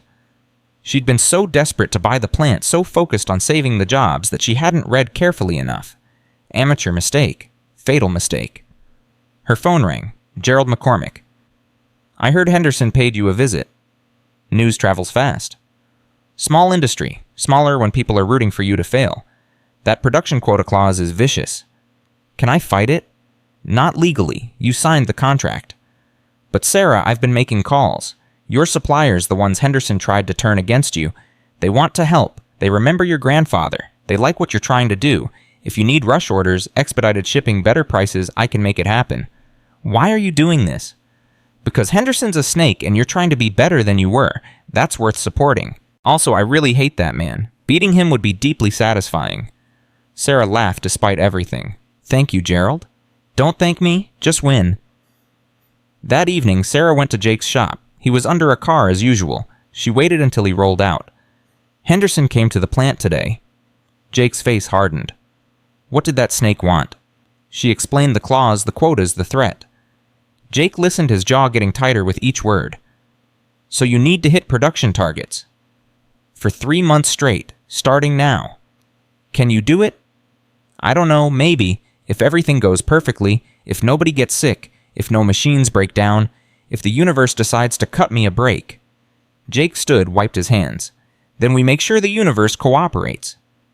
You think I'm going to let Henderson destroy this town again? I'll help however I can. Free repairs for any worker who needs them. Keep their cars running so they don't miss shifts. It's not much, but it's something. Sarah felt tears building. Why are you being so nice to me? I don't deserve it. Maybe not, but Emma does. She believes in you. She thinks you're a hero, and I'm not going to let Henderson prove her wrong. I don't want to disappoint her. Then don't. Fight, win. Show her that good people can beat bad people if they try hard enough. Sarah nodded. I'll try. I promise I'll try. The next 4 weeks were brutal. Sarah worked 18-hour days. She learned every job in the plant, could step in wherever someone was needed. She negotiated with suppliers, streamlined processes, fixed inefficiencies that had existed for years. The workers responded. Overtime shifts filled immediately. Production increased. Quality stayed high. People were exhausted but determined. Jake showed up every evening with dinner for whoever was working late. Sometimes it was pizza, sometimes sandwiches. While once memorably it was 200 tacos from a food truck he'd convinced to make a special trip. You didn't have to do this, Sarah said, helping distribute food. Yes, I did. These are my friends, my neighbors, my community. We take care of each other. Emma visited every Saturday, declared herself the official factory princess, and drew pictures for anyone who looked sad or tired.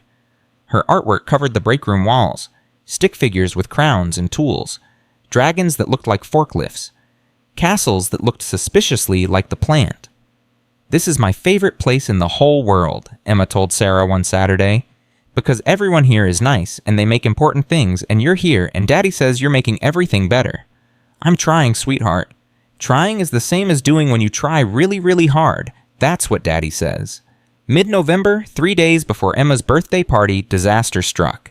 Machine 7, the main assembly unit, broke down. Not a small problem. A catastrophic failure that would take a week to fix with standard parts and procedures. Tom found Sarah in her office at midnight. We're done. Without that machine, we can't meet quota. Henderson wins. No, there has to be a way. There isn't. The part we need is custom manufactured. Takes 5 days minimum. We don't have 5 days. Sarah pulled out her phone. Called Gerald McCormick at 12:30 a.m. This better be good. I need a miracle. Custom part. 5-day lead time. I need it in 2. What's the part? She read him the specifications, heard typing on his end. I know a guy in Detroit. Owes me a favor. He might be able to do it. Might. How much fun? For the rush, probably $50,000. Do it. Whatever it costs. Just get me that part. You're going to bankrupt yourself on this plant. Better than letting Henderson win. The part arrived 36 hours later via emergency courier. Installation took another 12 hours. Sarah worked alongside the maintenance team, learning as she went, handing them tools, holding pieces in place, doing whatever helped. They got the machine running again with 18 hours to spare before the month ended. Production quota achieved. November 15th arrived cold and bright. Emma's birthday party was at the community center, decorated with more pink and purple than Sarah had ever seen in one place. Emma wore a princess dress that Jake had clearly spent way too much money on, and a crown made of actual flowers. Princess Sarah, you came. Of course I came. I promised. Emma grabbed her hand. Come meet all my friends. This is Sophie, and this is Marcus, and this is Lily, and this is everyone. For 2 hours, Sarah played party games, ate cake, and listened to 6-year-olds talk about their hopes and dreams and favorite colors. It was chaotic and loud and perfect. Jake found her in the kitchen helping clean up. Thank you for coming. It means everything to her. It means everything to me, too. I've never been to a kid's birthday party before. Never? I was always working, always had something more important. But this is what's actually important. Jake smiled. You're learning. I'm trying. Emma ran in breathless. Princess Sarah, we're playing freeze dance. You have to come. She grabbed Sarah's hand and dragged her back to the party. Jake followed, laughing. Later, after most guests had left and Emma was running on pure sugar and excitement, she climbed into Sarah's lap. This was the best birthday ever. I'm so glad. You know what would make it even more perfect? What? If you were my almost mama, like a practice mama, before you become a real mama. Sarah's heart stopped. She looked at Jake, who'd frozen mid-cleanup, his eyes wide. Emma, sweetheart, Jake started. I know Mommy died and she can't come back, but Daddy says she'd want us to be happy, and Princess Sarah makes us happy. She makes you smile, Daddy. You don't smile enough. Jake's eyes were wet. Baby girl, it's more complicated than that. Why grown-ups always say things are complicated, but they're not. You like her. She likes you. I like her. That's not complicated. That's easy. Sarah's throat was so tight she could barely breathe. Emma, your daddy and I are friends. Good friends. But you could be more if you wanted. If you both wanted. Emma yawned, her excitement finally catching up with her. I'm just saying. You should think about it. She fell asleep right there in Sarah's lap, her crown crooked, her face peaceful. Jake sat down next to them. I'm sorry, she doesn't understand. Don't apologize, she's right. About some of it, anyway. Sarah looked at him.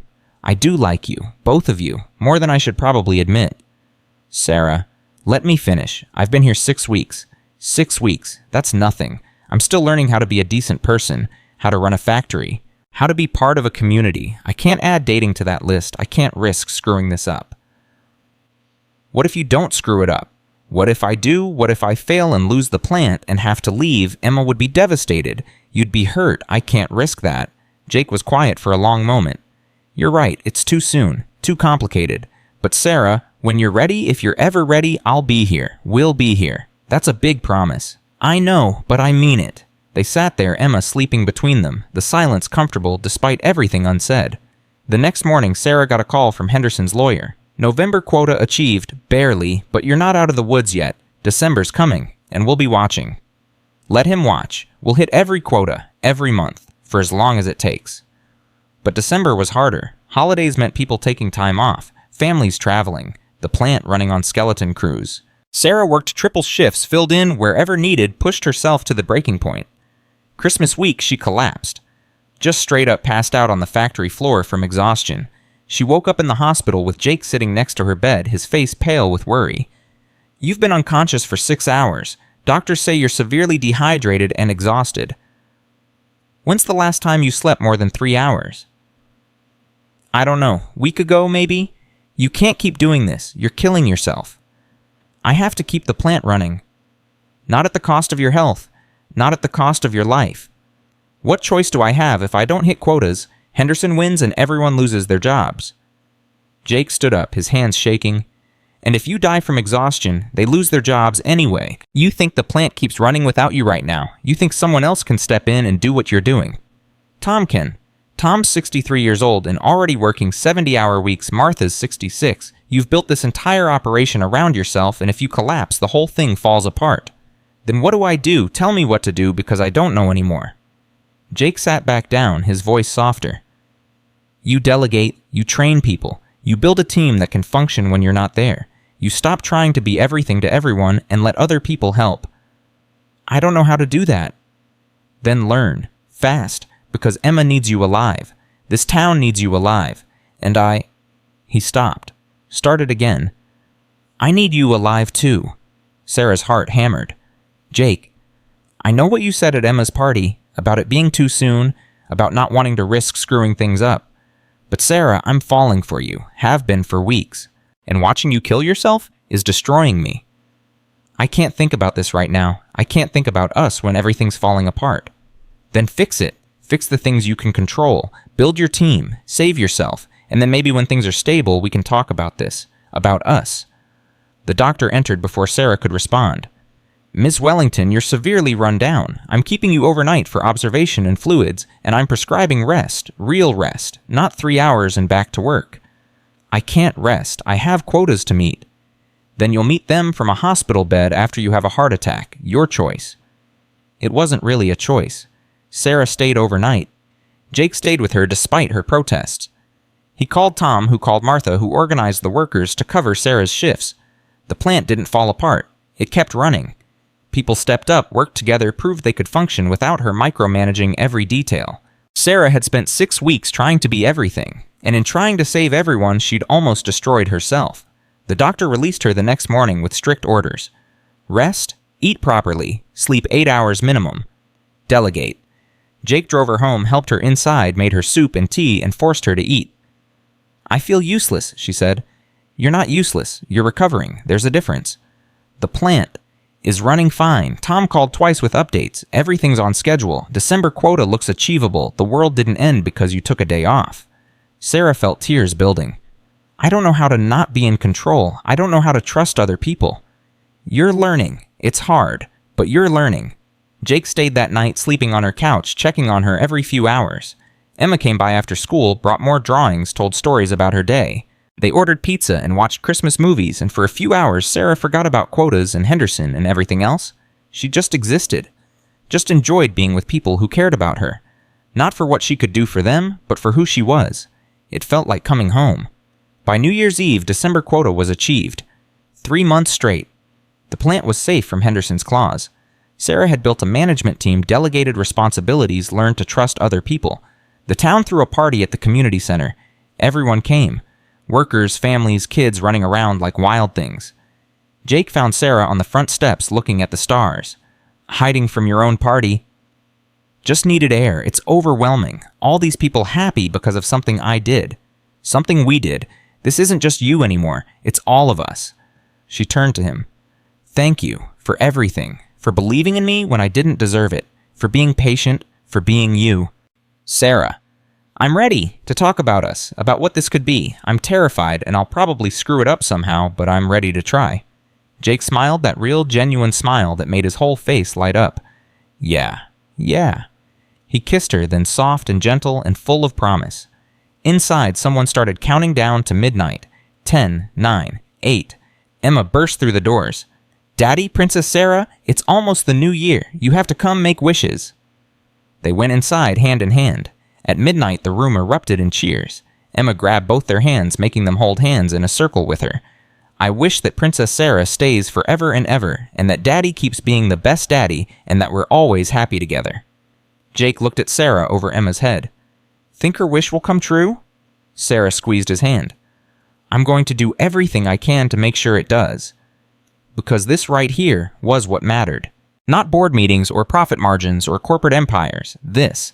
People caring about each other, community, family, love. She'd lost everything to find what actually mattered, and she'd never been richer in her life.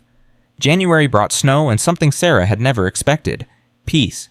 Not the absence of problems, but the presence of purpose. She woke up each morning knowing exactly why she was doing what she was doing. For the workers, for the town, for Jake and Emma, for herself. The plant was thriving. Production numbers exceeded expectations. Quality was up. Morale was higher than it had been in a decade. Sarah had hired back 47 of the original 100 laid-off workers.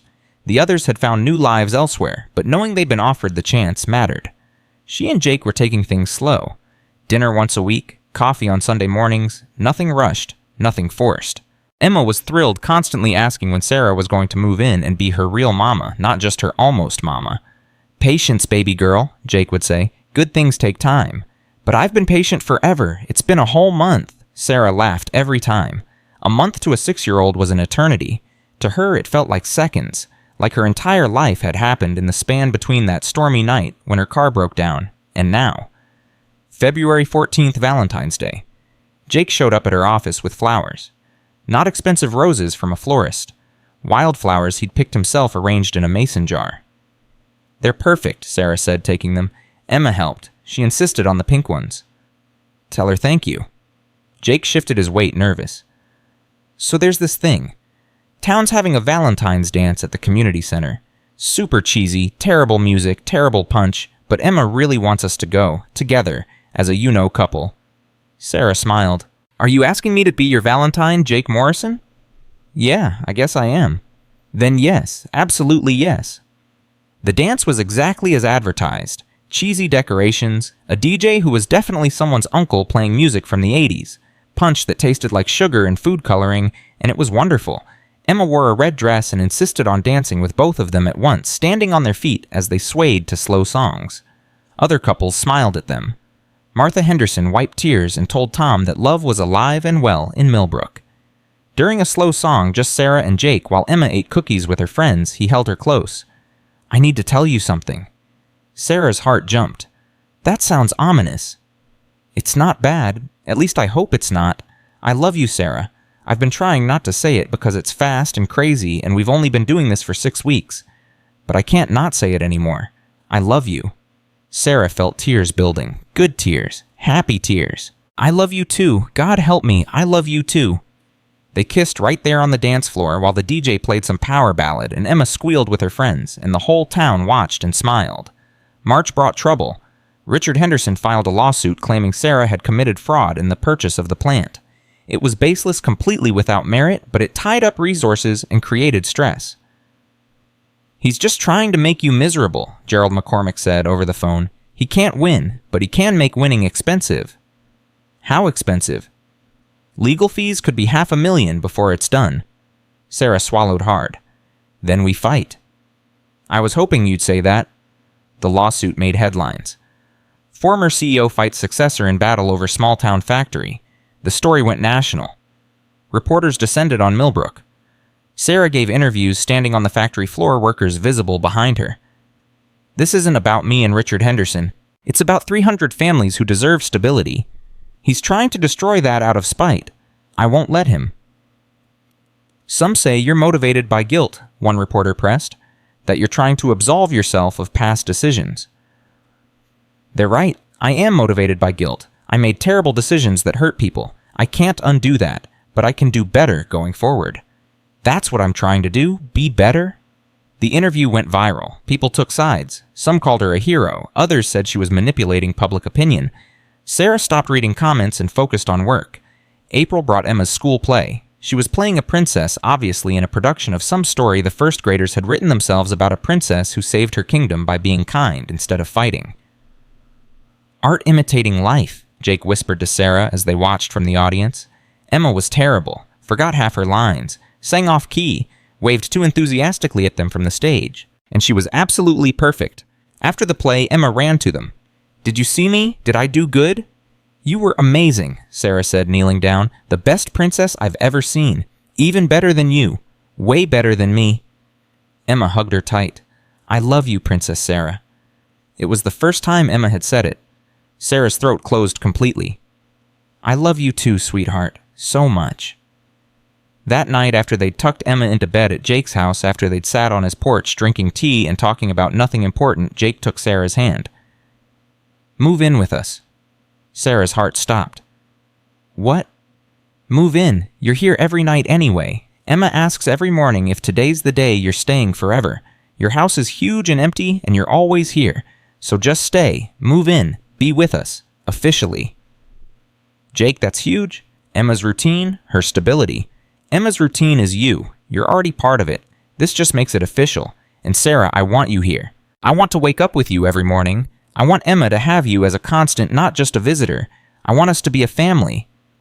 We've been together 4 months. I know, it's fast, it's crazy, but I've never been more sure of anything. Lisa taught me that life's too short to waste time pretending you don't know what you want. And I want you. We want you." Sarah thought about her empty house, about how it had never felt like home, despite her best efforts, about how this small house with its cluttered rooms and toys everywhere felt more like home than anywhere she'd ever lived. "Okay. Okay? Yes, I'll move in, I'll stay, I'll be part of this family." Jake kissed her like she was oxygen, and he'd been drowning. May meant moving day. Sarah sold her big house to a family relocating for jobs at the plant. She packed up her few belongings and moved into Jake's small house that was about to become their house. Emma helped unpack, declared which drawer would be Sarah's, insisted Sarah's clothes go next to Daddy's in the closet because that's what families do. That night, their first night all together, officially Emma insisted they all read bedtime stories together in her room. "This is how it's supposed to be," Emma said sleepily after 3 stories. "A family all together." "This is perfect," Sarah agreed. After Emma fell asleep, Sarah and Jake stood in the doorway watching her. "Thank you," Sarah whispered, "for giving me this, for giving me them. I never knew I could have this. You deserve it. You've worked for it. You've changed for it. You've earned it. June brought the lawsuit to court. Sarah sat through days of testimony, Henderson's lawyers trying to prove fraud that didn't exist. Her lawyers, led by Gerald's recommendations, systematically destroyed every argument. The judge ruled in Sarah's favor, decisively, ordered Henderson to pay her legal fees, called his lawsuit frivolous and vindictive. Henderson's face when the verdict was read was the most satisfying thing Sarah had seen in months. Outside the courthouse, reporters swarmed. Sarah made a brief statement. This was never about me versus Richard Henderson. It was about protecting 300 jobs. That's done now. We can move forward. What's next for you in the plant? Someone shouted. Growth. We're expanding, adding a second shift, hiring 50 more workers. This town supported me when I didn't deserve it. Now I'm supporting it back. The story made headlines again. Small town factory beats corporate giant. David versus Goliath with a happy ending. July brought Emma's first summer with Sarah as a permanent fixture. They went to the lake every weekend, had picnics, taught Emma to swim. Jake taught Sarah how to fish, which she was terrible at, but loved anyway. You're too impatient, Jake said as she threw her line in for the 20th time. I'm learning patience. It's a process. Everything with you is a process. Is that bad? No, it's perfect. You're perfect. Emma ran over soaking wet from swimming. Are we perfect too, Daddy? The most perfect. Good, because I need ice cream. Perfect families get ice cream. They got ice cream. Emma got chocolate all over her face. Sarah took pictures on her phone. Jake smiled at her over Emma's head, and Sarah felt something click into place. This was her life now. This was her family. This was home. August meant Emma starting first grade. She was nervous, clinging to both Sarah and Jake on the first day. What if the kids don't like me? They'll love you, Sarah said. You're kind and funny and smart. What's not to love? But what if they don't? Then you be yourself anyway. The right people will see how amazing you are. Emma hugged her tight. Will you be here when I get home? I'll be here, I promise. Sarah had cut back her hours at the plant, delegated more, made sure she was home when Emma got off the bus. Work was important, but this was more important. Emma came home that first day bubbling with excitement about her teacher and her classmates and everything she'd learned. Sarah and Jake listened to every word, asked questions, made her feel heard and important and loved. That night, tucking Emma in, the little girl grabbed Sarah's hand. I'm glad you're my almost mama. Me too, sweetheart. When do you become my real mama? Sarah looked at Jake, who was standing in the doorway. He raised his eyebrows, leaving the decision to her. Would you like that, for me to be your real mama?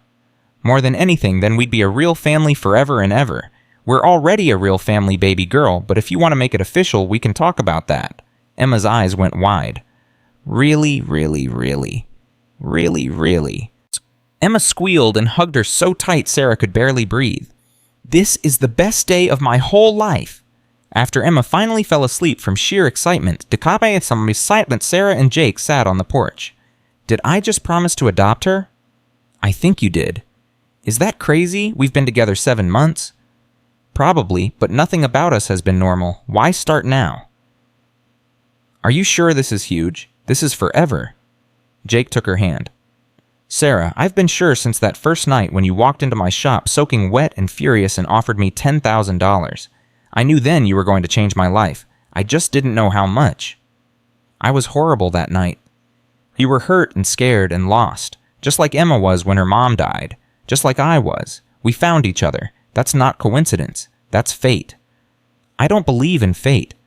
Then believe in this. Believe in us. Believe that you deserve to be happy. Sarah leaned her head on his shoulder. I'm working on it. September meant making it official. Adoption papers filed, home studies completed. Emma so excited she could barely contain herself. The social worker approved everything immediately. I've never seen a more clear-cut case, she told them. This child loves you. You love her. This is exactly what adoption should be. The court date was set for October. Emma marked off days on a calendar, counting down. October 15th, exactly 1 year after Sarah's car broke down on that stormy road, they stood in family court. Emma wore a new dress. Jake wore a suit. Sarah wore a simple blue dress and her heart on her sleeve. The judge smiled at them. I understand you're requesting adoption of Emma Morrison by Sarah Wellington. Yes, Your Honor, Jake said. The judge looked at Emma. And young lady, you want Miss Sarah to be your mama. Yes, more than anything. She reads me stories and helps with homework and makes Daddy happy, and she's already my mama in my heart, but I want it to be official? The judge laughed. Well, that's clear enough. Sarah Wellington, do you commit to raising Emma Morrison as your daughter, to love her, support her, and be there for her through all of life's ups and downs? Sarah looked at Emma, at this perfect little girl who'd taught her what really mattered, who'd shown her how to be human again. I do, with everything I have. Then by the power vested in me by the state of Illinois, I declare this adoption final. Emma Sarah is now legally your mother. Congratulations to your family. Emma screamed with joy and launched herself at Sarah. Mama, you're my real mama now. Sarah caught her, held her tight, tears streaming down her face. I'm your mama, forever and always. Jake wrapped his arms around both of them, and they stood there in the courtroom crying and laughing and being the family they'd somehow accidentally created out of broken cars and second chances.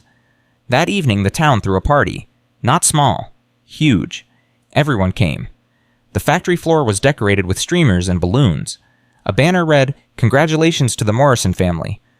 Martha Henderson hugged Sarah so tight she could barely breathe. You did good, girl, real good. Tom Reynolds shook her hand. From CEO to mama, hell of a journey. Gerald McCormick flew in from Chicago, presented Emma with a teddy bear bigger than she was. For the girl who saved Sarah Wellington. Emma hugged the bear.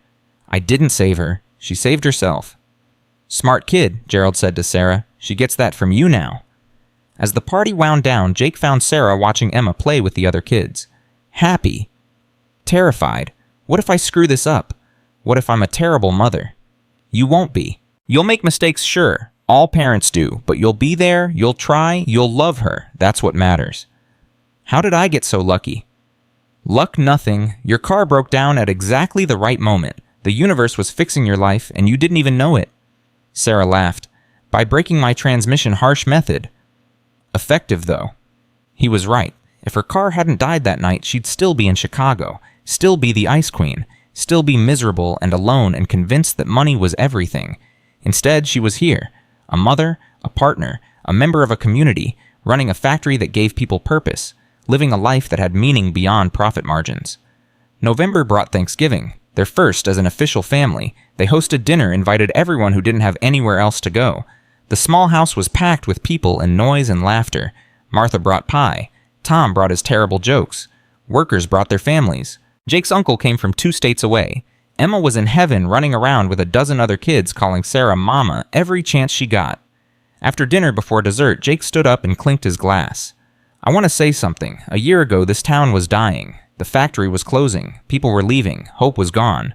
Then a woman's car broke down in a storm. She walked into my shop, soaking wet and furious, and offered me more money than I'd seen in my life. And I said no. Everyone laughed. She thought I was crazy. Maybe I was. But that night started something. Started her journey from CEO to human being. Started this family. Started the factory coming back to life. Started hope returning to this town. So I want to propose a toast to Sarah, who lost everything and found what actually matters. To second chances. To broken transmissions that fix broken lives. To family. To family, everyone choroed. Sarah couldn't speak. Could barely breathe. Jake sat down next to her, took her hand. Too sappy. Perfect, you're perfect. December brought Christmas. Emma's first Christmas with a mama. She made lists, drew pictures of what she wanted, talked nonstop about Santa and reindeer and magic. Christmas morning, Emma woke them up at 5 a.m. Santa came, he brought presents. They stumbled downstairs. Emma tore into presents with the enthusiasm only a 6-year-old could manage. Toys and books and clothes and everything she'd asked for. Then she found a small box under the tree. No tag, just her name in Jake's handwriting. What's this? Open it and see. Inside was a necklace. Simple. A heart with 3 birthstones. Emma's, Jake's, Sarah's. It's our family, Emma whispered. All together. All together, Sarah agreed, helping her put it on. Emma hugged them both. This is the best Christmas ever, because we're all together, because I have a mama and a daddy and a home and everything I ever wished for. Jake met Sarah's eyes over Emma's head, mouthed, I love you. Sarah mouthed it back, felt it in every cell of her body. This was love. This was family. This was home. That night, after Emma fell asleep clutching her new teddy bear, Sarah and Jake sat on the couch with hot chocolate. Thank you, Sarah said, For what? For refusing to fix my car that night, for seeing past the Ice Queen to the person underneath, for giving me a second chance, for giving me this family, for giving me everything. You gave us everything too. You saved this town. You saved the factory. You saved us. We saved each other. Yeah, we did. They sat in comfortable silence, the Christmas tree lights twinkling, their daughter sleeping upstairs, their life stretching out before them, full of possibility and hope. New Year's Eve came around again. The town party, the same community center where they'd kissed a year ago, the same people, but everything different. At midnight, as everyone counted down, Emma stood between them, holding both their hands. 10, 9, 8. Sarah looked around. At Martha and Tom dancing, at workers and their families celebrating, at Gerald who'd driven in just for this raising a glass, at the community she'd become part of, the family she'd found. 3, 2, 1, Happy New Year. Jake kissed her as fireworks went off outside. Emma jumped up and down. New Year, make your wishes. I wish we're always this happy, Emma said. That's my wish too, Jake added. Sarah looked at her family, her real family, and felt something she'd never felt before. Complete peace.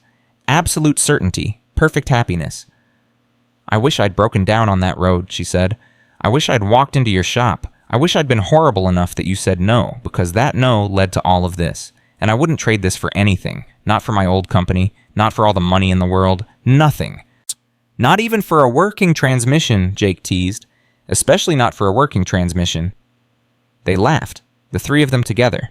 A family built from broken parts and second chances and stubborn mechanics who knew that some things were worth more than money. The story could have ended there. Perfect and neat. But life isn't neat. It's messy and complicated and wonderful. February brought news that Wellington Industries was filing for bankruptcy. Henderson's management had driven it into the ground. Thousands of jobs lost across the Midwest. The company Sarah's grandfather built destroyed. I should feel vindicated, Sarah told Jake, but I just feel sad for the workers who lost everything, for my grandfather's legacy. You're carrying on his legacy here, in this town, at this factory. That's what matters. He was right. Wellington Manufacturing Millbrook was thriving, expanding, making a difference. That was the legacy worth protecting. Spring brought Emma's 7th birthday, a small party this time. Just family and close friends. She was growing up, getting independent, starting to not need them quite as much. She'll always need us, Jake said when Sarah mentioned it. Just differently as she grows. I'm not ready for her to grow up. Nobody ever is. Summer brought a wedding, small ceremony in the town park. Emma as flower girl in the pink dress she'd picked out herself.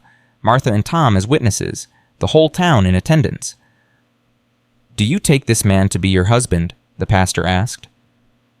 Sarah looked at Jake, at the man who'd seen her at her worst and believed she could be better, who'd been patient and kind, and everything she'd never known she needed.